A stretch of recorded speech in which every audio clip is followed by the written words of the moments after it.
네, 제네레이티브 어드버서리얼 넷겐 발표를 맡은 8주차 베이스 세션 발표를 맡은 홍선재라고 합니다.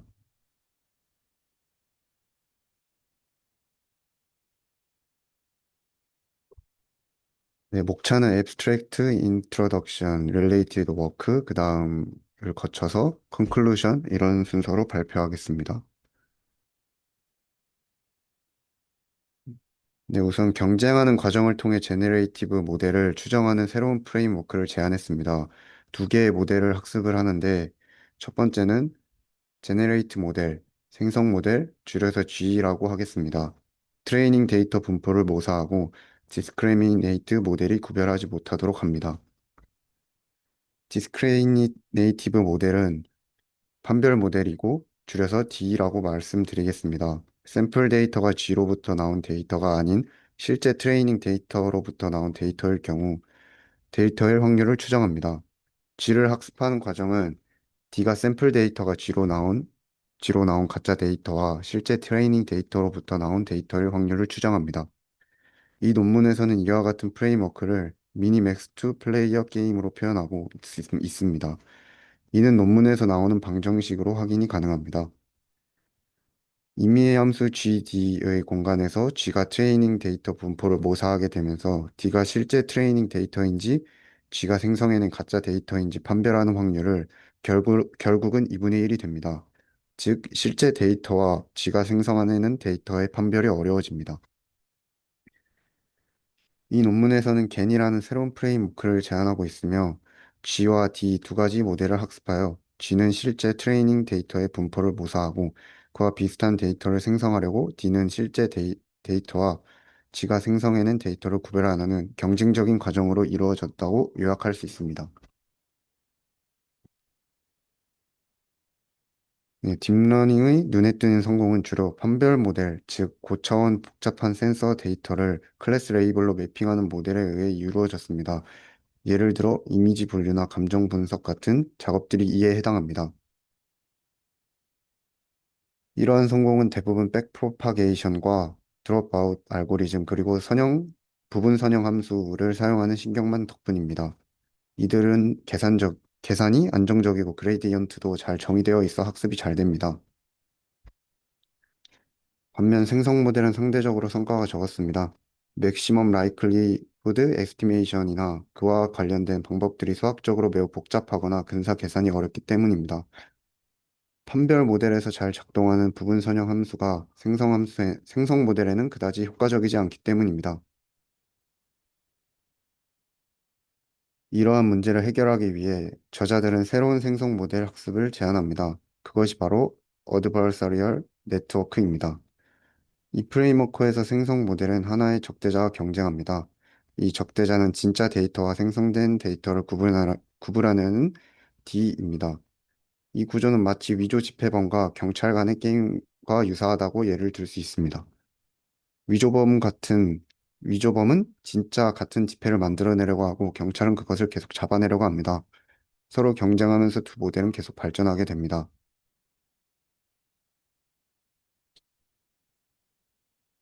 네, 유사 연구에서는 기존의 라텐트 베리어블, 즉 잠재 함수를 가진 생성 모델은 크게 두 가지 계열이 있다고 할 수 있습니다. 하나는 확률 분포를 명시적으로 정의하고 학습하는 방식이며 다른 한포는 분포보다 샘플 생성 과정 자체를 중심으로 학습하는 방식입니다. 각각의 방식은 확률 밀도 정의, 정교화 상수 계산, 학습 속도 및 안정성 등의 측면에서 서로 다른 장단점을 가집니다. 첫 번째로는 비지도 그래프 모델입니다. 두 가지 예를 들 수 있는데 RBMS와 DBMS입니다. 이들은 변수 간의 상호작용을 정교화하지 않은 잠재 변수들의 곱으로 나타내며 전체 확률을 얻기 위해서는 모든 상태에 대해 전역적인 합 적분을 계산해야 합니다. 하지만 이 파티션 펑션은 대부분의 경우 계산이 불가능하며 그로 인해 그레디언트 추정도 어렵습니다. 이를 보완하기 위해 보통 MCMC 방법이 사용되지만 믹싱 문제로 인해 학습이 매우 느리고 안정적이지 않습니다. 두 번째는 호남 모델입니다. DBNS가 있고 DBNS는 한 개의 undirected 레이어가 여러 개의 다이렉티드 레이어를 결합한 구조입니다. 층별로 빠른 근사가 가능하지만 다이렉티드 모델의 복잡성과 언다이렉티드의 모델의 복잡성을 동시에 가지므로 계산 비용이 큽니다. 기존의 로그 라이클리후드를 근사하여 바운드하지 않는 방식들도 제한되어 왔습니다. 스코어 매칭과 NCE를 예를 들 수 있습니다. 이들은 모두 확률 밀도를 정교화 상수는 모른 채 수학적으로 명시할 수 있어야 합니다.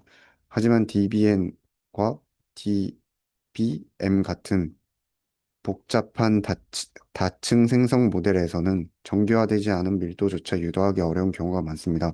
또한 NCE는 고정된 노이즈 분포를 사용하여 생성 모델을 학습합니다. 이는 초기에는 효과적이지만 모델이 어느 정도 정답 분포를 학습한 이후에는 학습 속도가 급격하게 느려지는 문제가 있습니다. 네 번째는 생성, 샘플 생성에 초점을 맞춘 접근입니다. 어떤 방식들은 확률 분포를 직접 명시하지 않고 단순히 샘플을 잘 생성하는 머신을 학습시킵니다. 이 방식은, 이, 이 방식은 보통 역전파로 학습이 가능하다는 장점이 있습니다.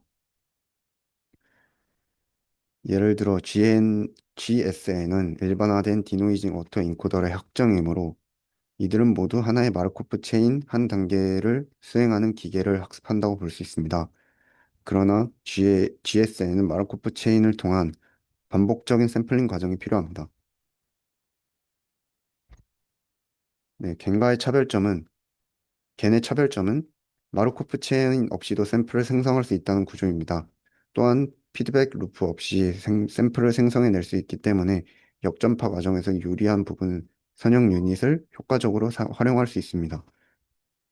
기존의 생성 모델에서는 이러한 유닛들의 피드백 구조로 인해 활성가 폭주 문제를 일으킬 수 있었지만 겐에서는 이러한 문제가 발생하지 않습니다.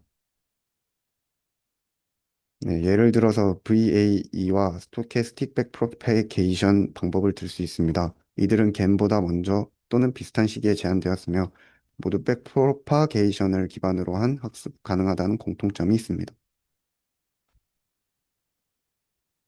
네, 겐의 아키텍처에 대해서 설명하겠습니다. 어드버서리, 어드버서리얼 모델링은 프리미어, 프리, 프레임워크는 앞서 말했듯이 가장 간단함으로 멀티레이어 퍼셉트론 모델을 적용합니다. 학습 초반에는 G가 생성해낸 이미지를 D의 G가 생성해낸 가짜 샘플인지 실제 데이터 샘플인지 바로 구별할 수 있을 만큼 형편없어 결과가 0에 가깝습니다. 즉, Z로부터 G가 생성해낸 이미지가 D가 판별했을 때 바로 가짜라고 판별할 수 있는 것을 수식으로 표현한 것입니다. 그리고 학습이 진행될수록 G는 실제 데이터와 분포와 모사하며 D의 값이 1이 되도록 발전합니다. 이는 G가 생성해낸 이미지가 D가 생성해낸 이미지를 판별했을 때 진짜라고 판별하는 것을 표현합니다. 네, 수식을 살펴보면 DX는 진짜 데이터 출력을 판별하는 판별자의 출력이고 G는 잠재 변수 Z로부터 가짜 데이터를 생성해내는 생성자의 출력이고 P 데이터는 실제 데이터 분포, PZ는 잠재 공간의 분포입니다. 네, 아래 로그 dx의 기대값은 리얼 데이터 x를 디스크리미네이터에 넣었을 때 나오는 결과를 로그를 취했을 때 얻는 기대값이고 밑에 두 번째 항은 페이크 데이터 z를 제네레이터에 넣었을 때 나오는 결과를 디스크리미네이터에 넣었을 때 그 결과를 로그 1 마이너스 결과를 했을 때 얻는 기대값입니다.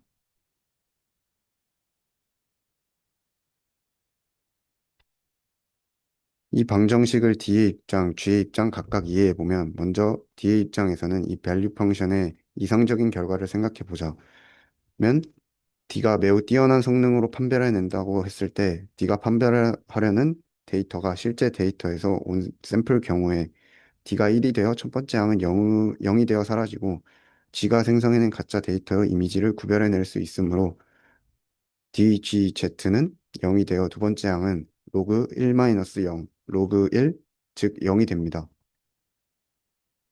D의 입장에서 얻을 수 있는 이상적인 결과값, 결과 최대값은 0임을 확인할 수 있습니다.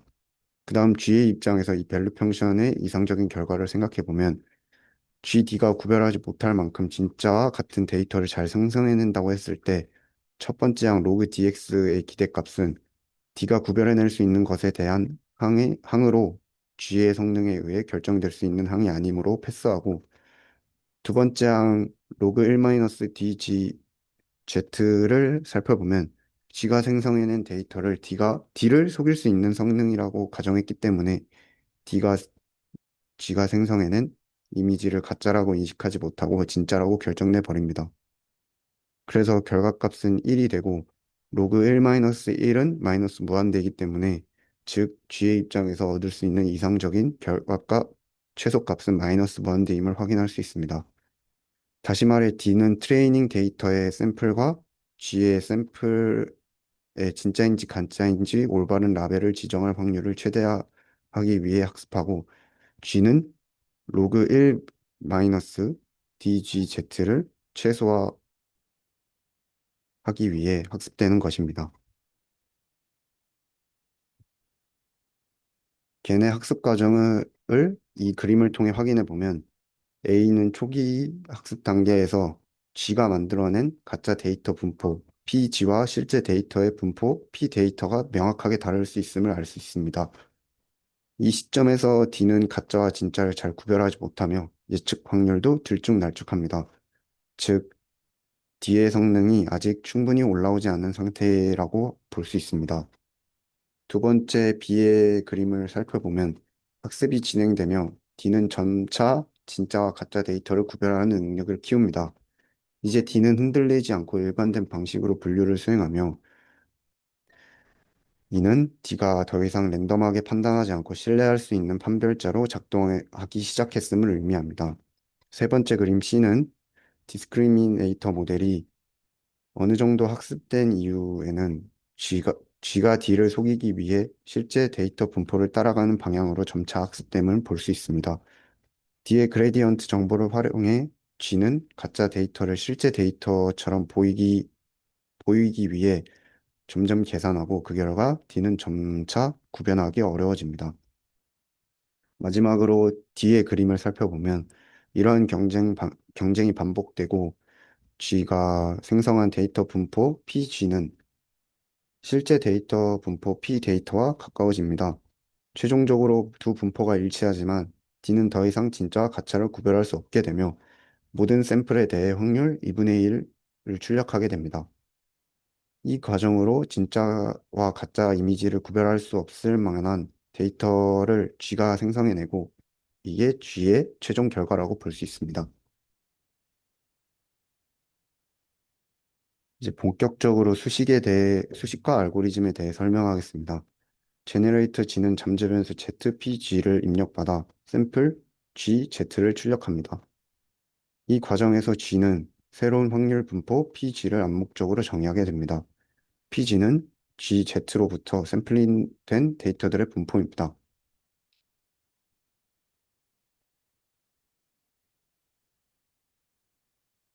알고리즘 1은 제너레이터가 만드는 분포 PG는 실제 데이터 분포 P 데이터와 같아지는 알고리즘을 수도 함수로 정의한 사진입니다. 즉, PG는 P 데이터가 겐에 도달하는 글로벌 옵티멈임을 보이고자 합니다. 여기서 수식적으로 헷갈린 게 있었는데, 어떤 거는 인테그랄을 쓰고, 어떤 거는 기대값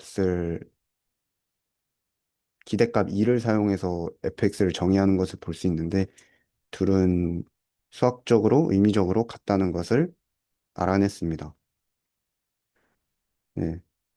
제네레이터 G가 고정된 경우 디스크리미네이터 D를 V에 대해 최적화하면 최적의 형태는 D 별 X는 P 데이터 더하기 PG 분의 P 데이터로 할 수 있습니다. 이것은 X가 진짜 데이터일 확률 비율에 해당하며 이는 실제로 디스크리미네이터가 이상적으로 학습되었을 때 보여야 하는 출력값입니다. 목적 함수는 위에서 말했다시피 이렇게 두 가지로 표현을 할 수 있습니다. 이 함수를 dx로 대체하여 cg는 max dvgd를 구하는 것이 목적입니다. 여기서 의문이 들었던 점은 여기서 왜 GZ가 갑자기 X로 치환이 되었는지 궁금해졌습니다. 그 이유는 제너레이터 DGZ가 생성한 샘플 분포가 바로 PG이기 때문입니다. 따라서 위의 식을 DGZ를 바로 DX로 쓸 수 있습니다. 그래서 최종 목적 함수 CG의 식을 보면 이렇게 두 가지 식으로 표현할 수 있고요. 결국에는 PG랑 P 데이터가 같을 때 최소값을 달성하는 것을 볼 수 있습니다. 최소값, 둘이 같았을 때 최소값 그 값에 달하는 것은 마이너스 로그 4임을 볼 수 있습니다. 여기 논문에서 KL 및 JSD라는 값이 나왔는데 이게 정확하게 뭔지 몰라가지고 찾아본 결과 C 일반항을 이렇게 정의할 수 있는 것 같습니다. CG는 로그 마이너스 4, 마이너스 로그 4 플러스 2 곱하기 JST P 데이터 기분 PG 이렇게 표현할 수 있습니다. JSD는 두 분포가 같을 때에만 0이므로 CG의 최소값은 오직 마이너스 로그 4입니다. 괜히 수렴한 최종 상태는 위에서 말했듯이 PG는 P 데이터일 때이며 이 경우 디스크리미네이터는 어떤 샘플이 진짜인지 구별할 수 없고 항상 0.5를 출력하게 됩니다. 따라서 제너레이터는 진짜와 구분되지 않는 데이터를 생성하게 되는 것입니다.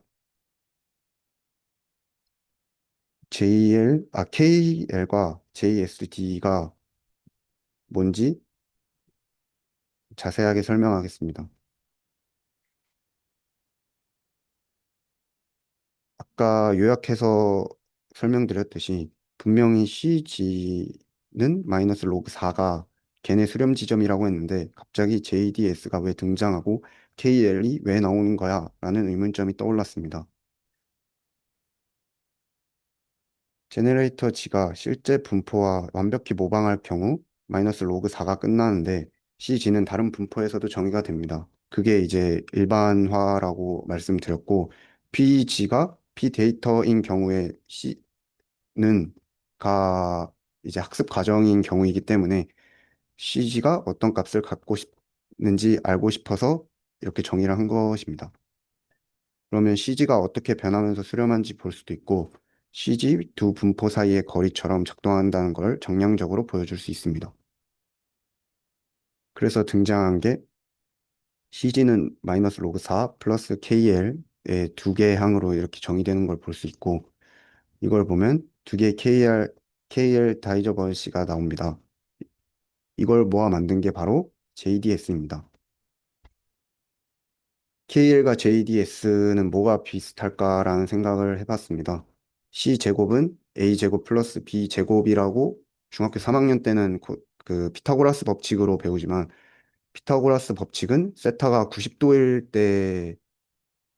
때를 정의로 하는 것이기 때문에 그 고등학교 때 배운 제이 코사인 법칙이 이제 피타고라스의 일반화 버전이기 때문에 그것을 예를 들 수 있을 것 같습니다. 네, 이게 왜 중요한가 하면 아까 말했듯이 P 데이터가 완벽하게 일치할 경우는 이제 개인이 구별할 수 없는 단계이기 때문에 그 단계를 정량적으로 확인하기 위해서 KL과 JSD를 확인한 것을 추가해서 일반화한 것을 알 수 있습니다. 네, 컨버전스 오브 알고리즘 1에서는 걔네 수렴 보장 그리고 프루프 그리고 실제 구현과의 차이 인 프랙티스로 나눠서 설명할 수 있습니다. 제너레이터 G와 디스크리미네이터 D가 충분한 표현력을 가진다는 것. 디스크리미네이터는 각 학습 스텝마다 주어진 G에 대해서 항상 최적의 D에 도달한다는 것입니다. 이런 조건 속에서 제너레이터가 DG의 출력을 기반으로 조금씩 PG를 계산해 나가면 결국 제너레이터가 만드는 분포 PG는 실제 데이터 분포 P 데이터에 수렴하게 됩니다. 이때 중요한 사실은 이 함수 u가 pg에 대해서 컨벡스하다는 점입니다. 컨벡스는 볼록이라는 뜻입니다. 볼록 함수들의 상한값들은 취한 함수의 서브 그레디언트의 최대값을 이루는 지점에서의 그레디언트를 포함한다는 성질을 사용하면 이것은 pg에 대한 그레디언트 디센트 업데이트가 가능한 상한과 같게 됩니다. 따라서 디스크리미네이터가 항상 최적인 상태에서 제네레이터가 조금씩 개선된다면 pg는 결국 p 데이터에 수렴하게 된다는 결론에 도달합니다. 하지만 현실 겐 구현에서 pg라는 분포를 직접 다루진 않고 제네레이터는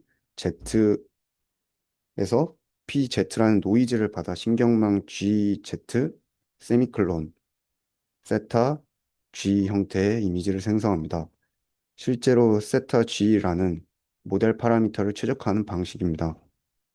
이런 구조는 이론과 달리 파라미터 스페이스의 여러 개의 로컬 미니마나 세틀 포인트 같은 복잡한 최적화 문제를 발생할 수 있습니다. 그럼에도 불구하고 다층 퍼셉트론 기반의 제네레이터는 실제 실험에서는 좋은 성능을 보여주며 이론적 보장이 없더라도 충분히 실용적인 모델이라는 점이 강조됩니다.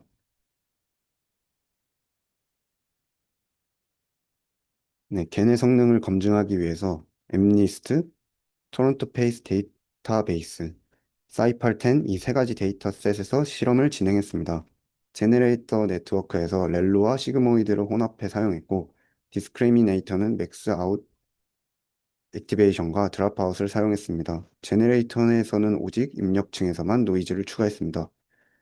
학습이 완료된 후에는 제네레이터가 생성한 샘플 분포 PG에 대해서 윈도우 기반 가우시안 밀도 추정을 사용해 테스트 셋 샘플의 로그 라이클리후드를 추정했습니다. 이 추정 방식은 정확한 라이클리후드를 계산할 수 없는 모델에 대해 자주 사용되는 방법이며 모델의 샘플링 가능성을 간접적으로 평가합니다.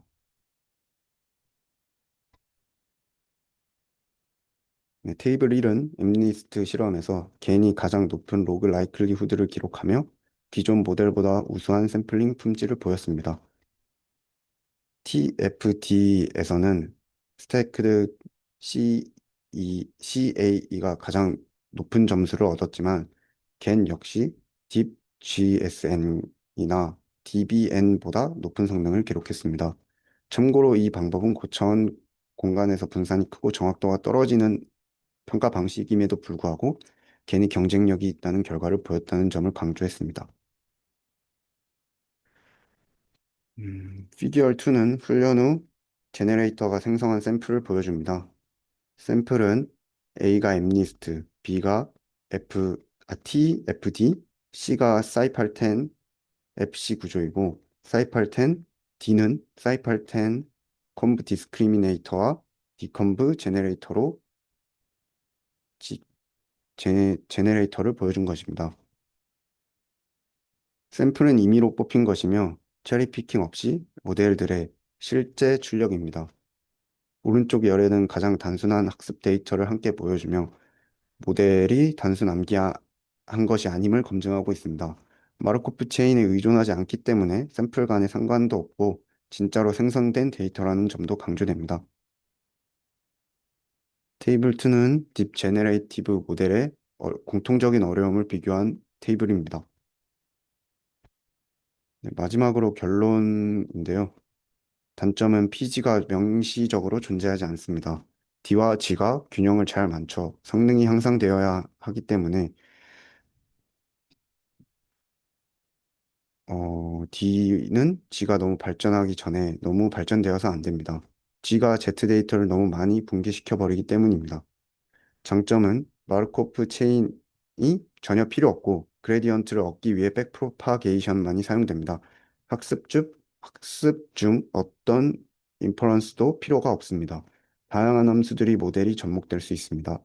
그리고 마르코프 체인을 쓸 때보다 훨씬 선명한 이미지를 얻을 수 있습니다.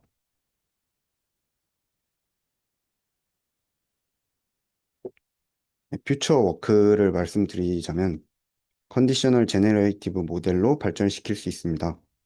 런드 어프로시메이트 인퍼런스를 주어진 x를 예측하여 수행할 수 있고 파라미터를 공유함으로써 컨디셔널 모델을 학습함으로써 다른 컨디셔널 모델을 근사적으로 모델링할 수 있습니다.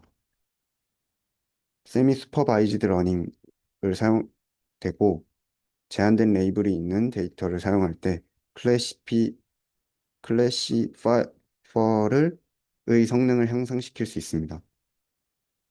효율성 개선 측면에서는 GD를 조정하는 더 나은 방법이나 학습하는 샘플 Z에 대해 더 나은 분포를 결정함으로써 학습 속도를 높일 수 있습니다. 제가 참고한 레퍼런스입니다. 이상 발표를 마치겠습니다.